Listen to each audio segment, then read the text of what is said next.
Segunda parte. ¿Quién fue el maestro Saint Germain? Reencarnaciones del adepto entre los años 303 y 1561. 1. Saint Albans, primer mártir inglés. Se ignora el nacimiento. Murió en 303. 2. Proclus, neoplatonista. Nació en 410. Murió en 485. 3. Robertus el monje. Indeciso. Entre los años 1156-1211. 4. Roger Bacon, el monje médico. Nació en 1214, murió en 1294. 5. Christian Rosenkreutz, fundador de la Orden Rosacruz, nació en 1378, murió en 1484. 6.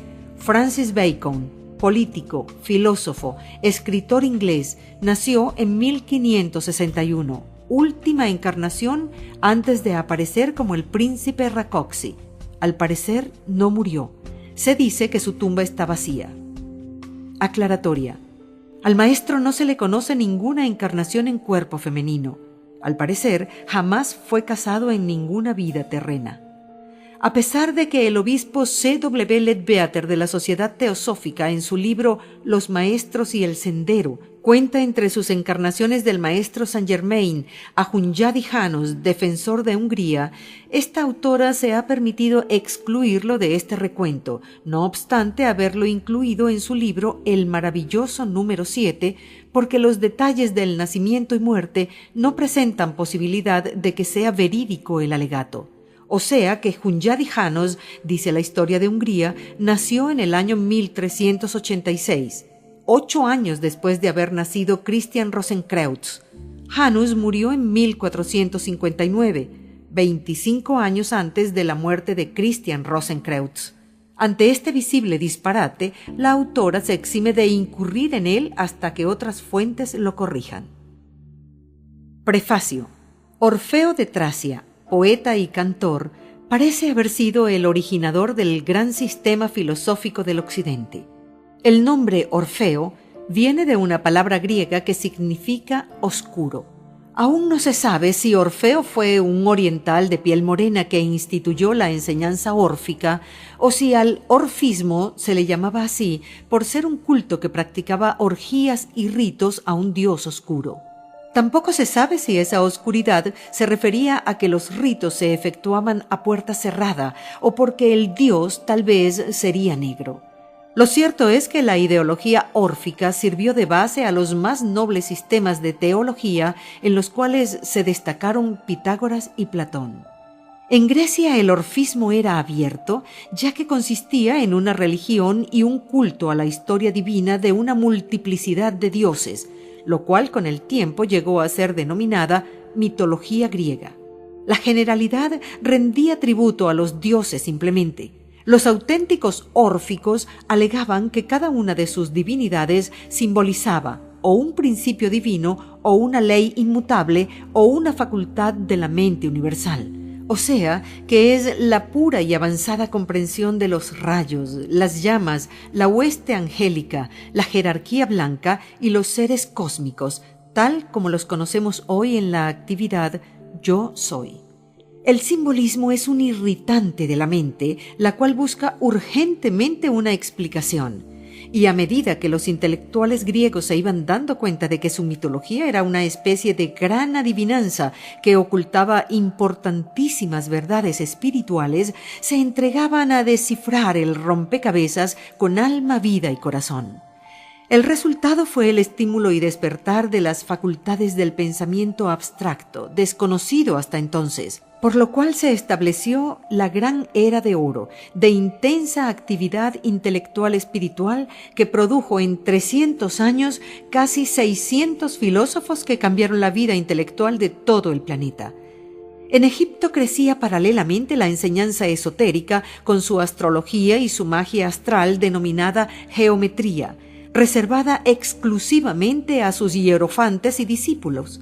Gradualmente se iba infiltrando en otros países por conducto de estudiosos que, como Pitágoras, lograban ingresar en esa escuela a fuerza de tenacidad. Pitágoras se instaló en las gradas del edificio hasta que después de 7 años se le permitió ingresar. En Palestina imperaba la religión monoteísta. Platón fue uno de los órficos que adaptó las doctrinas esotéricas a su filosofía. Saint Albans. Vino al mundo el Maestro Jesús y divulgó su enseñanza cristiana, metafísica pura, rompiendo así la cáscara hermética del hebraísmo. Aunque los apóstoles y evangelistas diseminaron la enseñanza cristiana por orden de su fundador después de la ascensión del Cristo, costó muchísimo y corrió mucha sangre antes de que se pudiera arraigar como bien se sabe. El que le dio el mayor impulso fue Pablo de Tarso, médium clarividente y clariaudiente.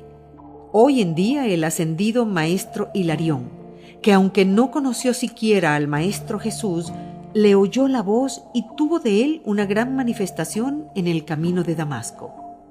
El hilo de Ariadna, que nos va a ir llevando y persiguiendo la trayectoria del Maestro Saint Germain a través de sus reencarnaciones en este planeta, siempre con el empeño de procurar mantener a nuestra humanidad en un mismo carril y sin desviarse, nos indica que el Maestro, después de haber venido en el vehículo de San José para encauzar y proteger la vida de Jesús, fundador del cristianismo, o sea, el próximo paso en el sendero espiritual, encarnó en un niño anglorromano en plena época de martirios y torturas de cristianos, con el fin de llevar sus potentísimas vibraciones hasta los confines del Imperio de Roma en la ciudad de Verulamium, situada en lo que es hoy Hertfordshire, Inglaterra, a 20 minutos de Londres. La isla que andando los siglos llegaría a ser el último y el más grande de los imperios del planeta Tierra, tuvo que ser la cuna de ese niño que llevaría el nombre de Albans, que llegaría a ser monje benedictino y que sería el primer mártir de Inglaterra. Era el año 303 de nuestra era. Alguien, no se sabe si fueron sus fieles seguidores o si fue la iglesia cristiana más tarde, hizo marcar el sitio del martirio, levantando una abadía que nombró Saint Albans. Andando los siglos, en el año 757, Inglaterra se encontraba dividida en pequeños reinados. En uno de estos, llamado Mercia, su rey, Offa, encontró las reliquias del mártir y erigió un monasterio benedictino en su honor. Este monasterio llegó a ser una de las casas más importantes de la orden. Finalmente, en el año 1077, fue construida una catedral gótica con los auténticos ladrillos de la antigua ciudad de Verulamium. El día 17 de junio se celebra el Día de San Albans en Inglaterra en nuestros días.